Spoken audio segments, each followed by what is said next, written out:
सहारा enterprises तुमच्या स्वप्नातली गाडी आता कमी किमतीत। इचलकरंजी शहरालगत असलेल्या कबनूर चंदूर रोडवर कोन्नूर पार्कमधल्या सहारा एंटरप्राइजेस इथं पश्चिम महाराष्ट्रातली विविध बँका आणि फायनान्स कंपन्यांनी जप्त केलेल्या जुन्या दुचाकी आणि चारचाकी गाड्यांची विक्री केली जाते। शोरूम किमतीपेक्षा 25 ते 50% पर्यंत कमी दरात, उत्तम स्थितीत आणि संपूर्ण कागदपत्रांसह त्वरित डिलिव्हरी।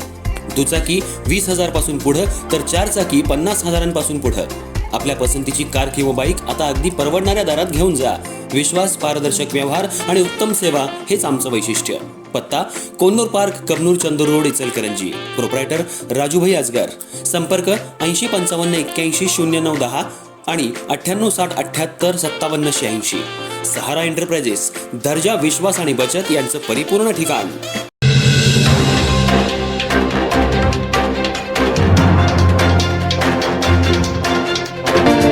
मोका आरोपी अविनाश उर्फ जर्मनी 2 वर्षांसाठी कोल्हापूर जिल्ह्यातून हद्दपार। 7 वेळा मोका कारवाई झालेल्या आरोपीवर प्रशासनाची मोठी कारवाई।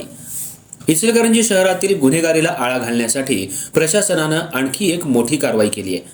शिवाजीनगर पोलीस ठाणे हद्दीतील मोका अंतर्गत कारवाई झालेला आरोपी अविनाश शेखर जाधव उर्फ जर्मनी याला 2 वर्षांसाठी कोल्हापूर जिल्ह्यातून हद्दपार करण्याचा आदेश उपविभागीय अधिकारी यांनी दिलाय। खून, मारामारी आणि खंडणी सारख्या गंभीर गुन्ह्यांमध्ये आरोपीचं नाव समोर आलं असून यापूर्वीही त्याच्यावर 7 वेळा मोका अंतर्गत कारवाई करण्यात आली असल्याची माहिती समोर आली आहे। इचलकरंजी शहरातील कायदा आणि सुव्यवस्था अबाधित ठेवण्यासाठी प्रशासनाकडून गुन्हेगारी प्रवृत्तीच्या व्यक्तींवर कठोर कारवाईचा धडाका सुरू आहे। त्याच पार्श्वभूमीवर शिवाजीनगर पोलीस ठाण्याच्या हद्दीतील कुख्यात आरोपी अविनाश शेखर जाधव उर्फ जर्मनी याच्यावर जिल्हा बंदीची कारवाई करण्यात आली आहे। माहितीनुसार उपविभागीय अधिकारी दीपक शिंदे यांनी 24 जून 2026 रोजी आदेश काढून अविनाश जाधव याला पुढील 2 वर्षांच्या कालावधीसाठी कोल्हापूर जिल्ह्यातून हद्दपार केला आहे। आदेशाची अंमलबजावणी करत संबंधित आरोपीला कर्नाटक राज्यातील सदलगा, बेळगाव परिसरात सोडण्यात आल्याची माहिती मिळाली आहे। अविनाश जाधव उर्फ जर्मनी याच्यावर खून, गंभीर मारामारी, खंडणी यांसारखे विविध स्वरूपाचे गुन्हे दाखल असल्याचं सांगण्यात येत आहे।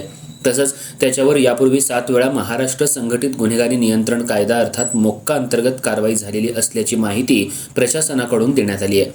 गुन्हेगारीवर नियंत्रण ठेवण्यासाठी आणि नागरिकांमध्ये सुरक्षिततेची भावना निर्माण करण्यासाठी अशा प्रकारच्या प्रतिबंधात्मक कारवाया पुढेही सुरू राहतील असा संदेश या कारवाईतून प्रशासनानं दिल्याची चर्चा शहरात सुरू आहे।